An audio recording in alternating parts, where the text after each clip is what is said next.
रामकृष्ण हरी मंडळी, जसे की तुम्हाला माहीतच असेल, ज्ञानेश्वर महाराजांची आणि तुकाराम महाराजांची पालखी निघाली आहे. त्यातमधनं काही दिंड्या आमच्या घरी आलेल्या होत्या केशवनगर शिंदे वस्तीला. तर तिथं जायला मला थोडा उशीर झाला, म्हणून तिथं वारकरी लोकांचे पाय धुवून पूजा झाली होती. तर ही हाय साजरी आणि ही हाय गोजरी, या दोघी माझ्या भाची आहे.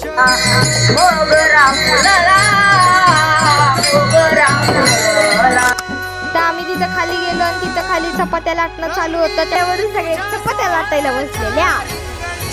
सगळे जेवायला बसले होते, त्यांना आम्ही जेवण वाढत होतो. जेवताना पण त्यांचं कीर्तन चालू होतं.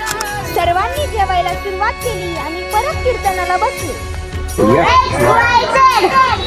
लाईक करा, शेअर करा, सबस्क्राईब करा. आपण भेटूया पुढच्या मिनी ब्लॉगला. रामकृष्ण हरी मंडळी.